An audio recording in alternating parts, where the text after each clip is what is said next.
Le docteur Jean-Norbert Augustin vous souhaite la bienvenue à cet enseignement. Que Dieu vous bénisse.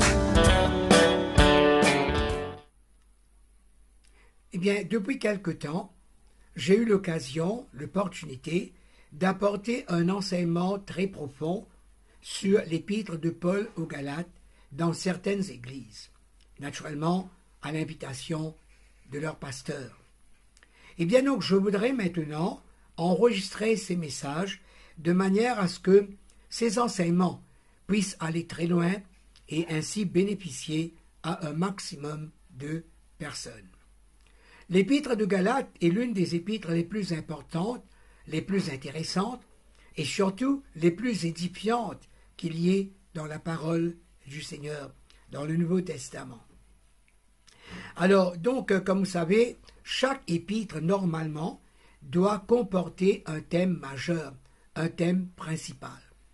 Et donc, l'épître de Paul aux Galates a été écrite dans un contexte très particulier, dans un contexte très défini, et pour des raisons que nous allons découvrir au fur et à mesure. Alors donc, comme vous savez, l'apôtre Paul, eh bien donc, a fait 3 voyages missionnaires. Et pendant ces voyages missionnaires, et son 4e voyage devait l'emmener à Rome, pendant ces voyages missionnaires, l'apôtre Paul prêchait la parole et inaugurait des églises. Et c'est comme ça qu'il est arrivé jusqu'en Galatie. Et la Galatie, c'est la Turquie moderne. Et là donc, l'apôtre Paul a établi une église, et maintenant, dans son épître adressée aux Galates, Paul va bien donc donner certains enseignements d'extrême importance. Alors donc, c'est une épître qui a été écrite dans les environs des années 50 à peu près. Et l'épître de Paul aux Galates a aussi été appelée le Magna Carta, la Magna Carta Libertatum. La Magna Carta Libertatum, qui en latin veut dire la grande charte de la liberté. Alors, comme nous savons, eh bien donc, il y avait le roi Jean en Angleterre, eh bien donc, qui fit signer un traité qu'il appela la Magna Carta, eh bien donc, afin d'accorder certaines libertés, eh bien donc, à son peuple. Et pourquoi l'épître de Paul aux Galates a été surnommée la Magna Carta Libertatum, la grande charte de la liberté? Parce que c'est l'épître qui nous parle de la liberté que nous avons en Christ. C'est-à-dire que maintenant que nous sommes croyants, que nous sommes chrétiens, eh bien nous ne sommes plus sous la loi, nous ne sommes plus sous le joug de la loi, mais maintenant nous avons été rendus libres par le Seigneur Jésus. Rappelez-vous que dans son évangile, dans l'évangile de Jean, Jésus nous dit, au chapitre 8, verset 30, que si le Fils de l'homme vous a franchi, vous serez réellement libre. D'ailleurs, Jésus lui-même, le tout premier jour, la toute première fois, après son jeûne de 40 jours, 40 nuits, lorsqu'il entra dans la synagogue de Nazareth, eh bien, lors de son premier prêche, on se rappelle, eh bien, ces paroles. L'Esprit du Seigneur est sur moi, car il m'a oint pour annoncer une bonne nouvelle aux pauvres, pour guérir les cœurs brisés, pour libérer les captifs, pour rendre libres les opprimés, ainsi de suite. Donc, le ministère de Jésus a été un ministère libérateur, un ministère de libération, c'est-à-dire pour venir libérer ceux qui croiraient en lui du joug de la loi. Bon, tout d'abord maintenant, voyons maintenant le premier chapitre et à partir du premier verset. Allons voir l'introduction, la salutation du début, après je commente certains points. Nous lisons ceci. Paul, apôtre, non de la part des hommes, ni par un homme, mais par Jésus-Christ et Dieu le Père qui l'a ressuscité des morts, et tous les frères qui sont avec moi aux églises de la Galatie. Que la grâce et la paix vous soient données de la part de Dieu le Père et de notre Seigneur Jésus-Christ, qui s'est donné lui-même pour nos péchés, afin de nous arracher du présent siècle mauvais, selon la volonté de notre Dieu et Père. À qui soit la gloire au siècle des siècles. Amen. Alors la toute première chose, comme c'était son habitude, eh bien Paul, naturellement, au début de chaque épître, au début de chaque lettre, naturellement, il salue eh bien donc les personnes à qui il adresse son épître. Et ici, bien entendu, il adresse cet épître, bien entendu, aux églises de la Galatie. C'est-à-dire qu'en Galatie, la région de la Turquie moderne, il n'y avait pas qu'une seule église, mais il y en avait plusieurs. Et donc cette lettre est adressée à tous les croyants de cette région. Maintenant, pourquoi l'apôtre Paul dit, au début même de sa lettre, Paul, apôtre, non de la part des hommes, ni par un homme, mais par Jésus-Christ et Dieu le Père qui l'a ressuscité des morts. La toute première raison pour laquelle Paul écrit cet épître, c'est pour défendre son évangile. Parce que l'évangile que Paul prêchait était sous des attaques à cette époque. Alors pourquoi? Parce que l'apôtre Paul, comme nous le savons, eh bien donc était auparavant, précédemment, il était Saul de Tarse, ce grand persécuteur, eh bien dont il est parlé dans les Actes des Apôtres, au chapitre 8, au chapitre 9, ok? Il était ce Saul de Tarse, cet homme terrible, cet homme farouche, cet ennemi farouche, eh bien du christianisme, qui demandait des permissions, qui demandait des lettres d'autorisation aux sacrificateurs pour aller arrêter les chrétiens et les faire jeter en prison. Saul de Tarse était un très grand persécuteur de la foi chrétienne. Jusqu'à ce qu'il rencontre le Seigneur Jésus sur le chemin de Damas, alors qu'il allait justement, alors qu'il était en route justement pour aller faire arrêter des chrétiens et les faire jeter en prison.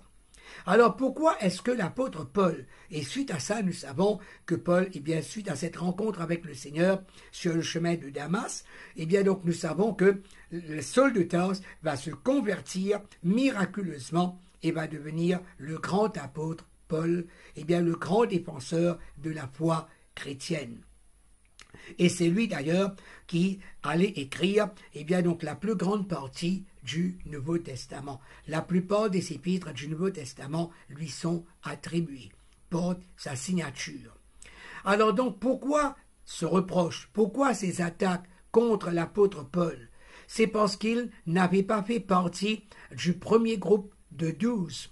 On se rappelle qu'en Matthieu chapitre 10, Jésus eh bien donc appela eh bien les 12 apôtres pour eh bien leur donner l'ordre d'aller prêcher la bonne nouvelle, de chasser les démons, de guérir les malades et même de ressusciter les morts. Alors il y avait les 12, mais Saul de Tarse, Paul n'était pas de ce groupe.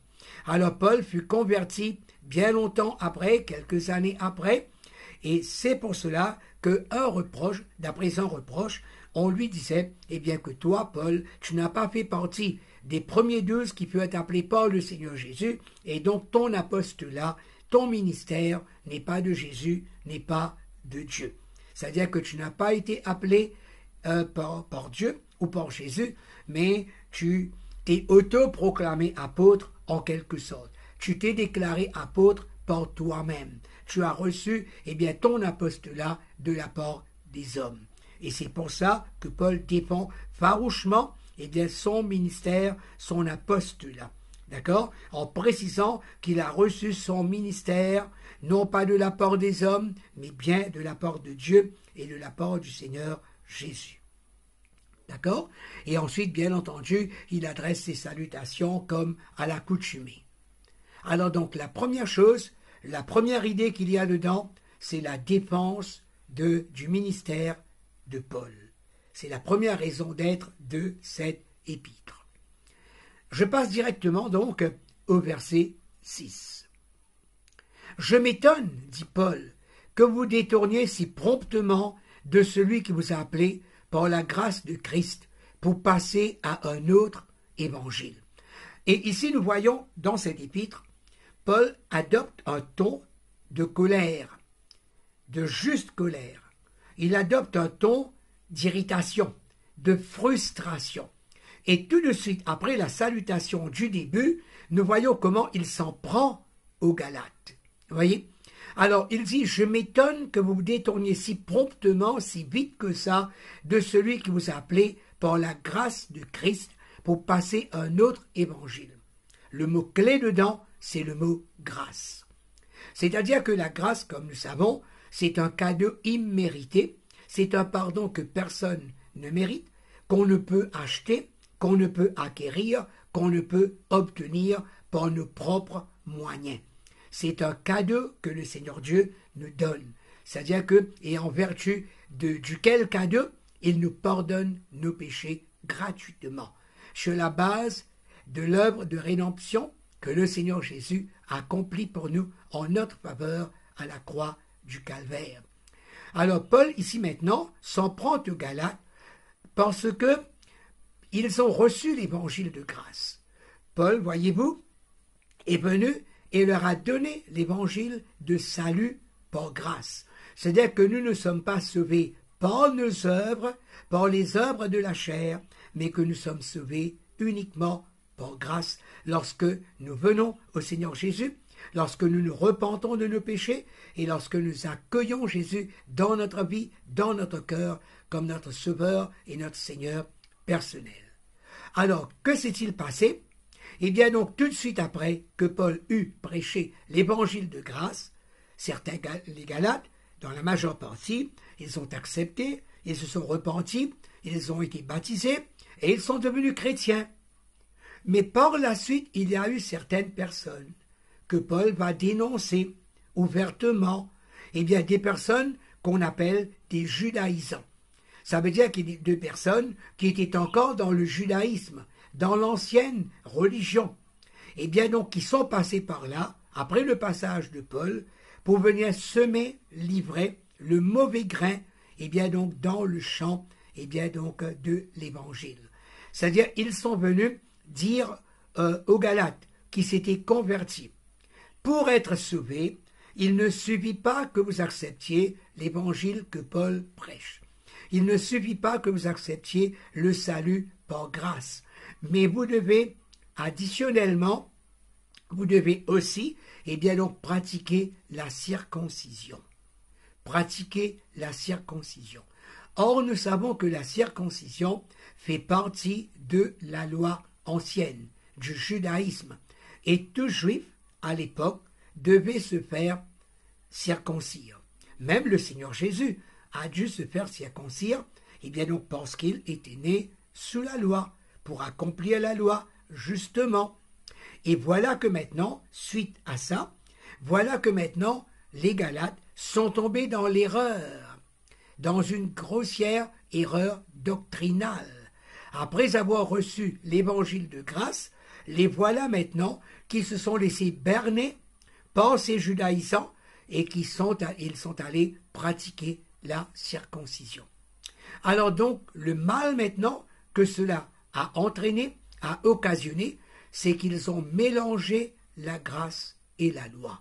Et ça, c'est une mésalliance, c'est une alliance à ne jamais faire. C'est un mélange à ne jamais faire. Et c'est là-dessus que l'apôtre Paul va baser son enseignement, et bien donc ses réprimandes adressées aux Galates. Alors voilà pourquoi Paul est dans cet état de colère et d'irritation, d'agacement, de frustration. Imaginez que vous avez prêché le bon évangile, l'évangile de salut, et vous avez fait un bon travail, un travail et bien donc formidable, reconnu par le Seigneur. Et voilà que maintenant, il y a des personnes qui viennent par derrière, et bien pour tout détruire, pour tout gâcher. Cela nous rappelle bien ce que le Seigneur Jésus nous enseignait dans son évangile, donc la parabole du bon grain et du l'ivraie.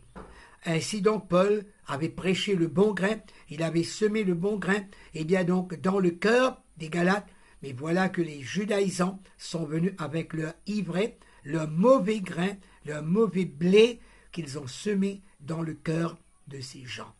Okay? Et ces gens maintenant sont tombés dans une espèce de syncrétisme, c'est-à-dire un mélange de croyances, un mélange de foi.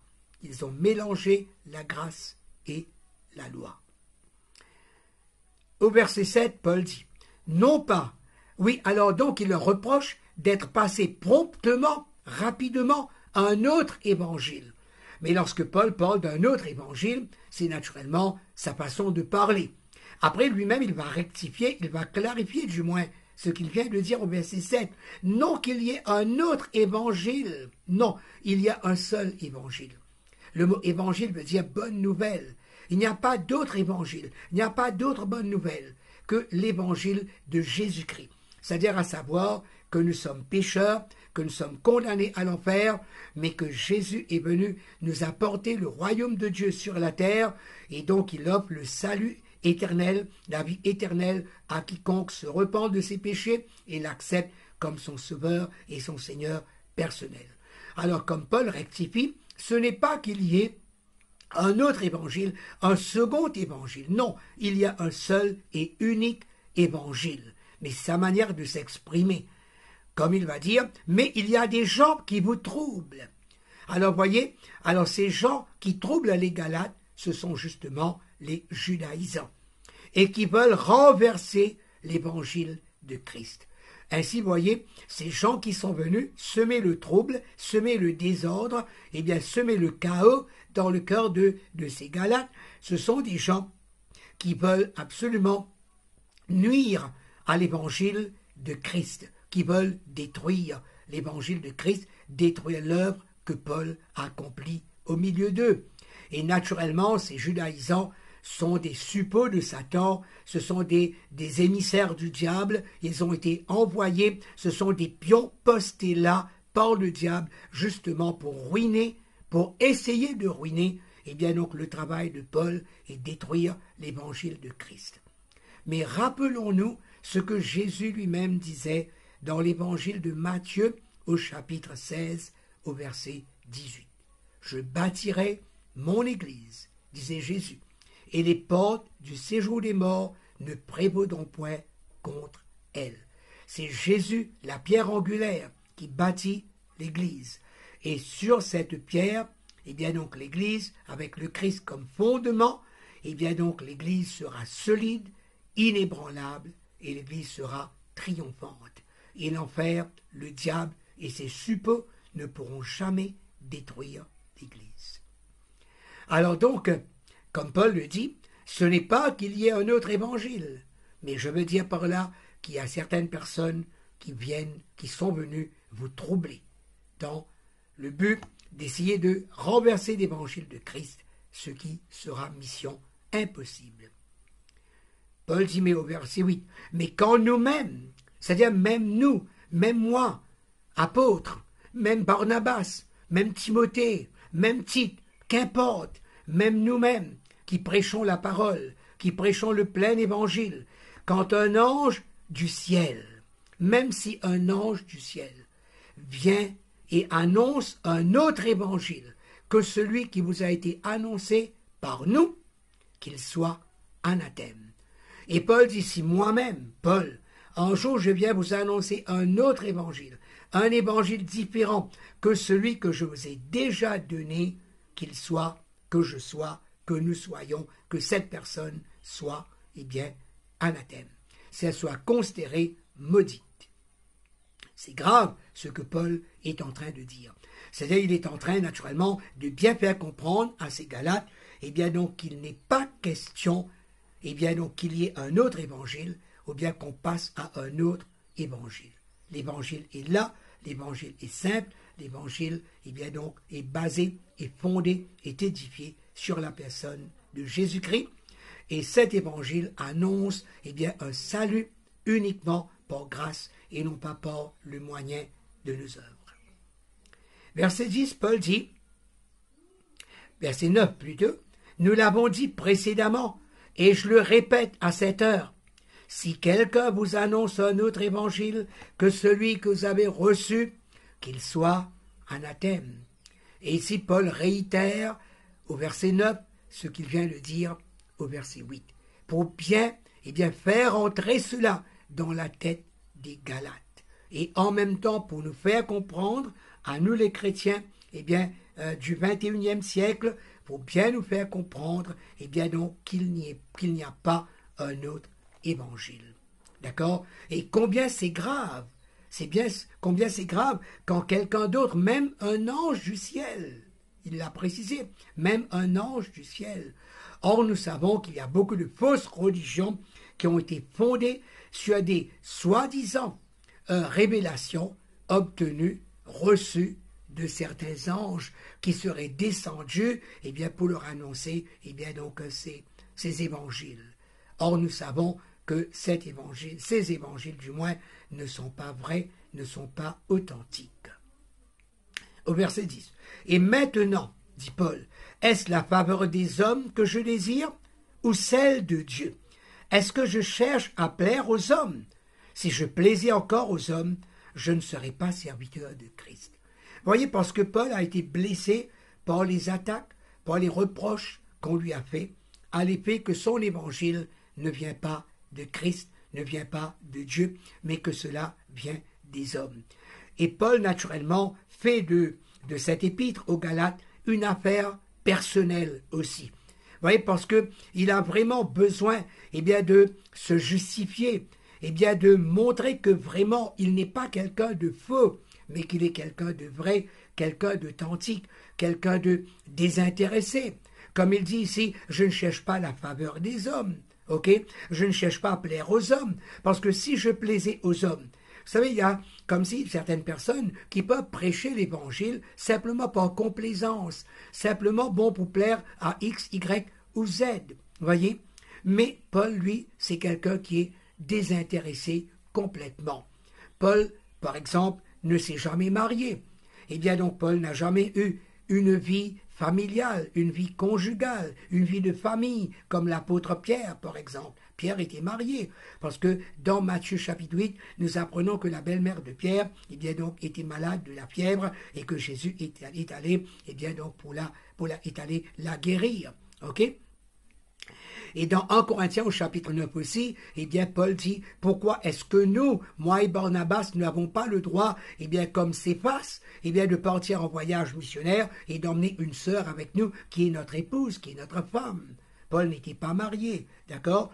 Il le dit dans 1 Corinthiens au chapitre 7, ok? Il est resté célibataire. Il a pratiqué le célibat pour pouvoir mener à bien son ministère, son apostolat, ses voyages missionnaires. On peut imaginer, dans quel état, dans quelle situation, dans quel trouble, un quelconque foyer, un éventuel foyer, une éventuelle famille de Paul aurait été si Paul avait été marié, par exemple. Il ne cherche pas donc à plaire aux hommes. Il est là pour plaire uniquement à celui qui l'a appelé, à savoir Christ, son Sauveur, son Seigneur, son Rédempteur, qui lui est même apparu de manière dramatique sur le chemin de Damas, comme j'ai dit, à travers une lumière. Il a entendu de vive voix, Jésus lui parler. Alors donc, comme il vient de dire, si je plaisais encore aux hommes, je ne serais pas serviteur de Dieu. Pourquoi le mot encore? Il dit si je plaisais encore aux hommes, je ne serai pas serviteur de Dieu. Ce mot encore implique qu'il fut un temps où Paul plaisait aux hommes. Parce qu'il dit encore, ok? Ça veut dire qu'auparavant il plaisait aux hommes, mais maintenant il ne le fait plus. Alors donc quand est-ce qu'il plaisait aux hommes? C'était l'époque où il était encore dans le judaïsme, où il était encore persécuteur des chrétiens. Il faisait ça pour plaire au sacrificateur, au souverain sacrificateur. Mais maintenant, il a laissé tout ça derrière lui, et maintenant, il ne travaille que pour son Sauveur, son Seigneur. Au verset 11, Paul dit, « Je vous déclare, frères, que l'évangile qui a été annoncé par moi n'est pas de l'homme. » Voyez, il revient encore à ça.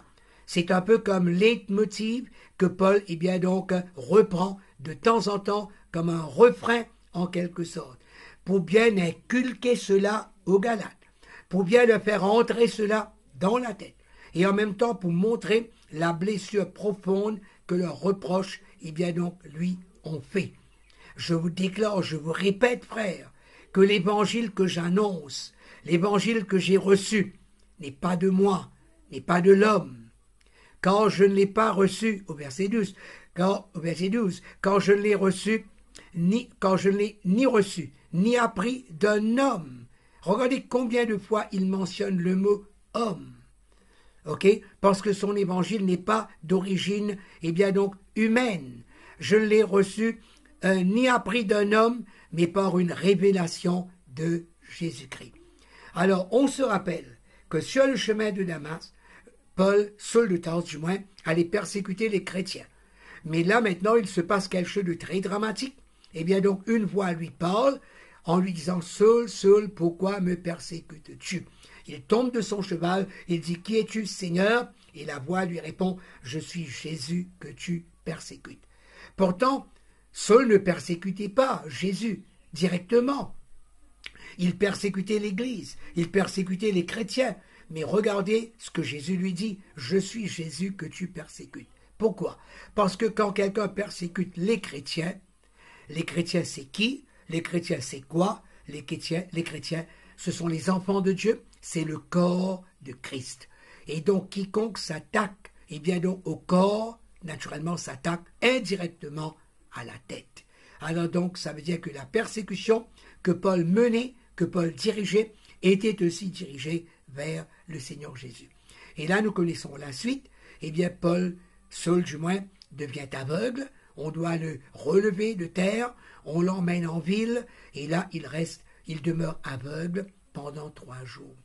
Et apparemment, c'est pendant ces 3 jours qu'il a été rendu aveugle. C'était dans un but précis. C'est pendant ces 3 jours, apparemment, qu'il reçoit cette révélation directement de Jésus. Que Jésus lui enseigne son évangile dans un cours rapide, un cours de rattrapage rapide, accéléré, on peut dire. En 3 jours, Jésus lui révèle tout son évangile. Voyons un peu, donc, comment ce qui est arrivé aux 12 autres. Pierre, Jean, Jacques, Philippe, André et les autres. Les autres, ils ont connu Jésus personnellement, physiquement, ils ont cheminé avec lui, ils ont reçu ses instructions d'aller prêcher la bonne nouvelle, guérir les malades, ressusciter les morts, ainsi de suite, pratiquer l'onction d'huile et tout le reste, tout le programme. Et ils ont été à côté de Jésus pendant 3 ans et demi, la durée du ministère terrestre de Jésus. Ils ont été avec Jésus pendant 3 ans et demi. Tandis que Paul, lui, il est venu bien longtemps après et il a reçu cette révélation, donc, pendant 3 jours seulement. Et regardez tout ce qu'il a écrit, toutes ses épîtres. Corinthiens, 2 Thessaloniciens, Galates, Philippiens, ainsi de suite. Colossiens et tout cela. Et même l'apôtre Pierre nous dit dans une de ses épîtres que le frère Paul écrit des choses qui sont difficiles à comprendre. Parce que voyez-vous, Pierre, Jean, André et les autres, ils étaient essentiellement donc des pêcheurs de poissons. Matthieu, par exemple, Lévi, avant sa conversion, Matthieu s'appelait Lévi, et lui, il était collecteur d'impôts. Mais les autres, pour la plupart, étaient de petites gens, c'étaient des pêcheurs de poissons. Mais Saul de Tarse était un intellectuel dans le judaïsme, c'était un érudit. La parole nous dit qu'il était formé, donc qu'il avait été formé au pied de Gamaliel. Formé dans le judaïsme. Ça veut dire qu'il avait eu comme si Gamaliel pour mentor. Et qui était ce Gamaliel? Gamaliel était un membre du conseil juif appelé le Sanhédrin. Alors ce qui veut dire que Saul de Tarse n'était quand même pas n'importe qui. Voilà pourquoi le Seigneur Jésus l'a appelé, lui a donné l'évangile pour que Paul puisse porter cet évangile devant les grands, les empereurs, les rois de ce monde. Il fallait un homme du calibre de Paul. Donc voilà maintenant, il reprend encore cette phrase qu'il n'a pas reçu son apostolat de la part d'un homme, mais par révélation de Christ. Au verset 13, « Vous avez su en effet quelle était autrefois ma conduite dans le judaïsme, comment je comment je persécutais à outrance et ravageais l'Église de Dieu. Alors là, maintenant, il retourne un peu en arrière, eh bien, pour raconter aux Galates son passé. Alors, il leur rappelle comment il était auparavant, précédemment, comment il était un persécuteur de l'Évangile. Et regardez les termes très forts, très puissants, très éloquents qu'il emploie pour parler de son passé. Regardez les termes qu'il emploie, regardez les verbes qu'il utilise. Il dit, eh bien donc, vous avez su en effet quelle était autrefois ma conduite dans le judaïsme, comment je persécutais à outrance, exagérément, au maximum, autant que faire se pouvait. D'accord? Et comment je ravageais l'Église. Saul du moins, était un ravageur d'Église. Vous voyez? Donc c'était une terreur, c'était une frayeur pour les chrétiens de l'époque. Mais quel changement, quelle transformation! S'il y a quelqu'un dans la parole de Dieu qui s'est vraiment converti, qui a connu vraiment une conversion dramatique, c'est bien Saul de Tarse, qui est passé de Saul à Paul. Et dans le verset 14, il nous dit « Et comment j'étais plus avancé dans le judaïsme que beaucoup de ceux de mon âge et de ma nation, étant animé d'un zèle excessif pour les traditions de mes pères. » Paul était, comme il vient de le dire là, il était beaucoup plus avancé, comme je viens de vous dire, c'était un savant cet homme, c'était un érudit, un maître, un docteur, eh bien dans le judaïsme, un docteur de la loi. Alors comme il dit, il dépassait de loin les autres de son âge, c'était quelqu'un de très précoce, de très avancé, c'était un avant-gardiste, vous voyez, parce qu'il était animé d'un zèle excessif pour sa religion, le judaïsme. C'est-à-dire que Paul était un fanatique, un extrémiste, et bien donc dans son ancienne religion. Et il défendait bec et ongle les traditions de ses pères, de ses ancêtres. C'est-à-dire qu'il était lui-même l'un des plus farouches représentants de la loi, que maintenant, eh bien donc, il a mise de côté, que maintenant il a rejeté, eh bien pour passer à l'évangile de grâce. Verset 15. Mais lorsqu'il plut à celui qui m'avait mis à part dès le sein de ma mère et qui m'a appelé par sa grâce, de révéler en moi son Fils, afin que je l'annonçasse parmi les païens, aussitôt je ne consultai ni la chair ni le sang. Formidable. Alors Paul nous montre ici comment, eh bien donc, il avait été choisi, pas sur le chemin de Damas, alors qu'il était encore dans le sein de sa mère. Tout comme vous et moi. La parole nous dit clairement que nous aussi, Dieu, dans son omniscience, nous a élus même avant la fondation du monde. Mais il a fallu bien sûr attendre notre naissance, notre repentance, notre nouvelle naissance, pour que nous soyons reconnus effectivement, eh bien donc, chrétiens croyants. Alors Paul lui aussi, il avait été choisi dès le sein de sa mère, par le Père lui-même. C'est le Père qui l'avait prédestiné à devenir son serviteur, à porter son évangile. Mais naturellement, il fallait attendre eh bien, le temps approprié, le moment propice, le temps que le Seigneur Dieu avait fixé. Et c'est ainsi que le Seigneur Dieu fonctionne. Regardez par exemple dans le livre de la Genèse. Eh bien, le Seigneur Dieu, après la chute de l'homme, après la rébellion d'Adam et Ève, eh bien, Dieu avait promis au serpent qu'il allait envoyer la postérité de la femme qui allait lui écraser la tête. C'est-à-dire par la postérité de la femme, Dieu parlait bien sûr de Jésus qui allait naître d'une femme, à savoir Marie, la Vierge, et qui aurait pour but, pour mission, d'écraser la tête du serpent, de vaincre le diable à la croix. Mais il a fallu attendre environ 4000 ans. Il a fallu attendre 4000 ans pour que Jésus arrive effectivement, pour qu'il s'incarne, pour qu'il prenne naissance, pour qu'il aille à la croix et pour qu'il écrase la tête du serpent. Alors donc dans le cas de Paul, c'est la même chose. Dieu dans son omniscience savait déjà ce que Paul allait être, ce que Paul allait devenir. Voyez ? Alors donc, en quelque sorte, virtuellement, Paul était déjà comme si un serviteur de Dieu, virtuellement.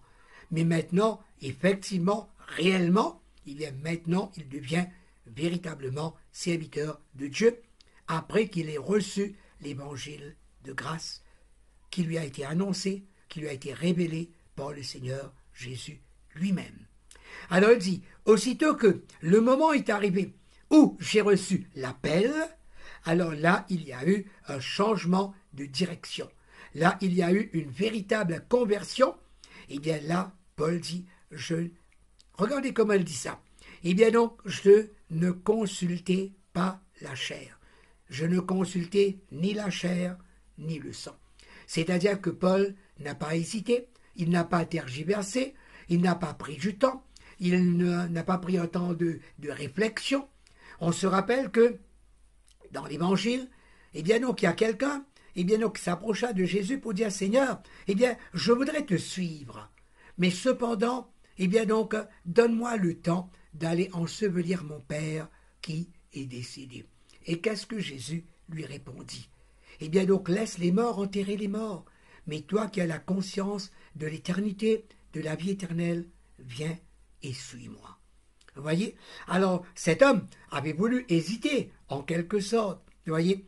Mais tandis que Saul de Tarse, lui, il n'a pas pris une seule seconde de réflexion et d'hésitation. Alors, comme il dit, je ne consultais ni la chair, mais le sang. C'est-à-dire que la conversion de Saul de Tarse a été une conversion dramatique et aussi immédiate, instantanée.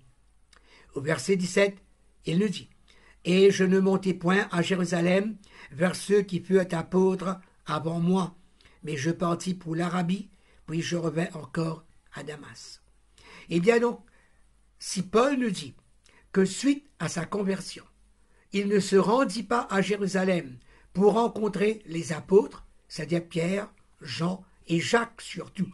Alors pourquoi surtout ces trois?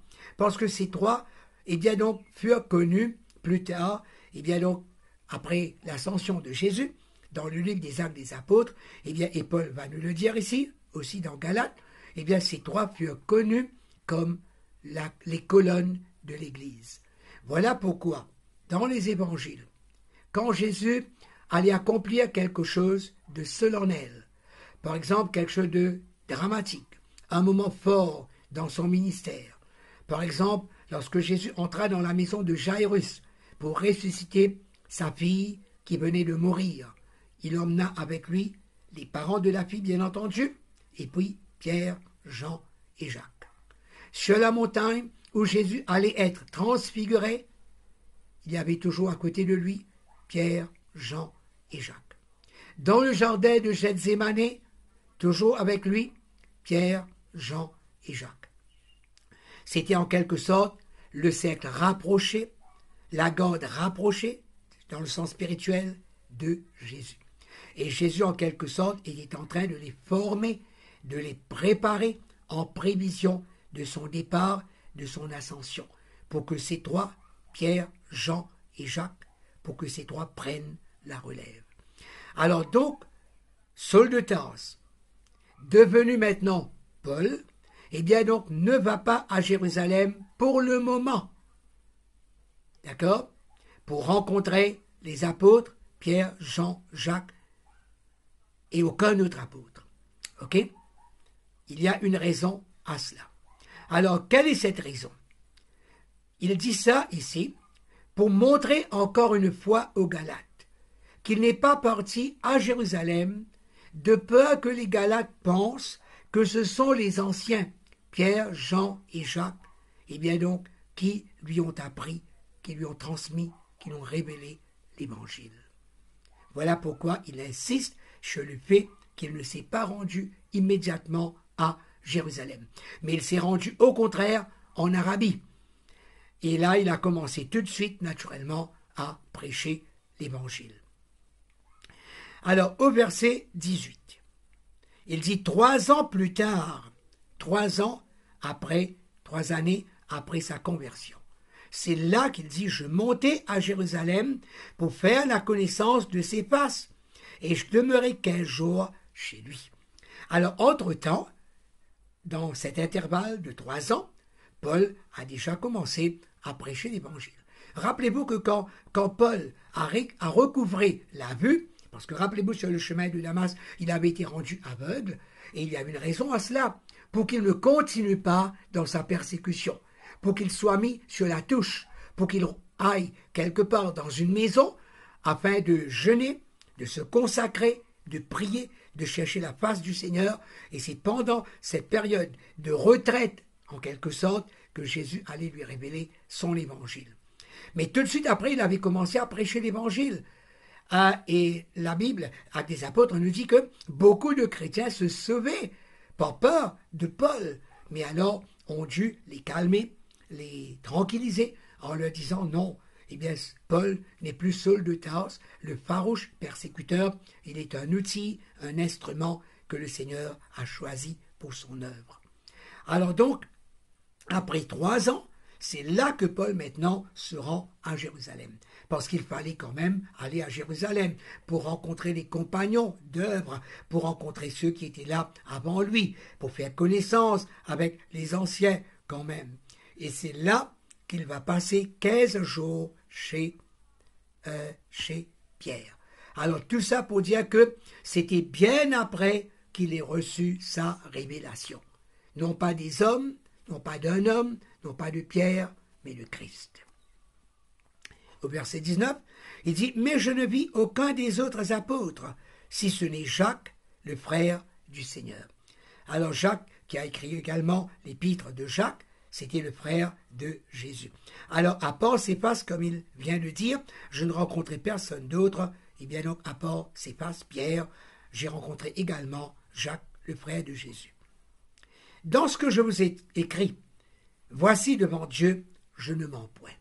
Voyez, pour que l'apôtre Paul arrive à faire une confession comme ça, une confession comme celle-ci, pour dire, eh bien donc, qu'il ne ment pas, comment est-ce qu'on pourrait croire que Paul puisse mentir? Cela nous montre à quel point il veut vraiment, eh bien, mettre son cœur à nu, afin de démontrer à ces Galates, eh bien donc, que tout ce qu'il dit vient du cœur, tout ce qu'il dit est authentique, et qu'il n'y a pas un seul brin de mensonge dans ce qu'il dit, surtout à l'effet que son évangile vienne de Jésus, de Dieu. Au verset 21, il dit « J'allais ensuite dans les contrées de la Syrie et de la Cilicie. Or, j'étais inconnu de visage aux églises de Judée qui sont en Christ. » Alors évidemment, Paul était connu à cette époque uniquement, eh bien donc, de nom. Tout le monde eh bien, connaissait le nom de Saul de Tarse, tellement eh bien, cet homme semait la terreur, la frayeur parmi les chrétiens. Mais cependant, on ne le connaissait pas encore de visage. Et c'est alors maintenant, suite à sa visite à Jérusalem, eh bien donc c'est suite à ça que maintenant il se rend en Judée, et c'est là maintenant que les chrétiens de la Judée eh bien, vont connaître Paul eh bien, de visage en personne pour la toute première fois. Verset 23, seulement elles avaient entendu dire, celui qui autrefois nous persécutait annonce maintenant la foi qu'il s'efforçait alors de détruire. Et elles glorifiaient Dieu à mon sujet. Quel merveilleux, quel formidable témoignage. C'est-à-dire, rappelez-vous que les habitants de la Judée et les habitants de toutes ces régions, de toutes ces contrées, eh bien donc d'Israël, comment ils étaient terrifiés, ces gens, comment les chrétiens étaient terrifiés, rien qu'à la mention du nom de Saul de Tarse. Et aujourd'hui, ces gens apprennent que ce Saul de Tarse, Saul le terrible, est converti maintenant, et pas seulement qu'il est converti, mais qu'il est maintenant devenu un défenseur de la foi chrétienne, un farouche défenseur de l'évangile de Jésus-Christ. Et ces gens maintenant sont émerveillés devant cette conversion, eh bien donc radicale, profonde, réelle, authentique.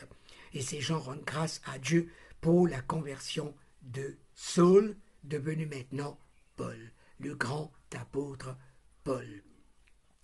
Et bien donc ainsi nous voyons eh bien, l'importance de cette épître. Quels sont les grands thèmes, quels sont les grands débats, eh bien, qu'il y a, eh bien, donc, dans cette épître. Mais, en quelque sorte, eh bien, donc, la chose principale que nous avons vue jusqu'à maintenant, c'est surtout la défense de l'apostolat de Paul. C'est-à-dire que Paul défend son apostolat, justifie son apostolat. Il justifie l'authenticité, l'origine authentique de son apostolat, comme quelque chose qui a été eh bien, désigné, qui lui a été décerné, attribué par Dieu, par Jésus, et non pas par un quelque homme. Ainsi, nous voyons eh bien donc comment le Seigneur Dieu, en même temps, en choisissant Saul de Tarse, eh bien donc comment Dieu a agi avec intelligence, avec sagesse. Parce que Paul lui-même nous a dit, dans le passé, dans le judaïsme, comment il était un farouche eh bien, défenseur de ses ancêtres, de ses pères, comment il était animé d'un zèle excessif pour sa religion, comment il ravageait, persécutait, etc., eh bien donc les églises. Mais Dieu maintenant, après la conversion de Paul, de Saul, Dieu va utiliser ces mêmes attributs, ces mêmes qualités, ces potentiels qu'il y avait en Paul. Dieu va utiliser cela maintenant à bon escient pour que Paul porte son évangile vers les nations païennes. Ok?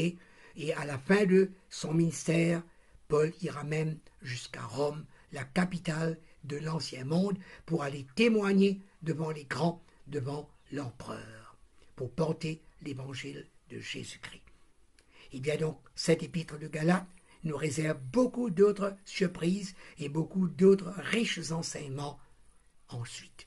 Eh bien, attendons la suite, attendons la deuxième partie, et ce sera pour bientôt. Que le Seigneur...